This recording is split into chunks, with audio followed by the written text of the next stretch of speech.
Challenges and issues surrounding eating are really common in my patient population. And before we go any further, hi, my name is Alex and I'm an osteopath and I run this account, the Hypermobility Helpline, where we talk about anything and everything to do with hypermobility.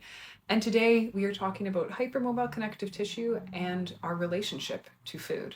And I'm just going to throw a trigger warning out right now. This video is going to address issues relating to patterns of disordered eating. So if this is something you don't feel in the mood for, just swipe on by.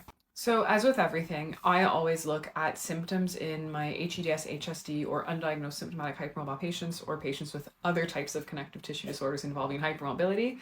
And I look at these patients and their symptoms from a mechanical and a systemic perspective. That's always my approach. From a mechanical perspective, it's important to appreciate the anatomy and the connective tissue component of your gut.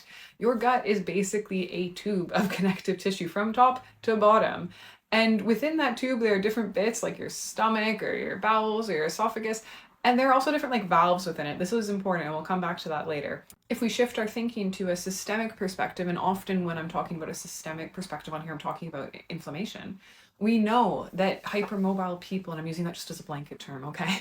Hypermobile people often have issues involving food sensitivities, food allergies, celiac disease, mast cell activation syndrome. They have a bunch of inflammatory processes often going on in their gut, and sometimes these get diagnosed and very often they don't get diagnosed. And if we shift back to a mechanical perspective, remember we were talking about those valves earlier, those sphincters? So the problem we see in hypermobile patients is that sometimes those valves are made of hypermobile tissue, so you have a lot of issues with things like reflux or things like movement of food potentially through the digestive tract. And this can place pressure on different parts of the digestive tract. This can also start to cause issues with digestion itself because the food is not moving through at the rate in which it's supposed to. And just like your muscles and joints, your digestive tract can get injured.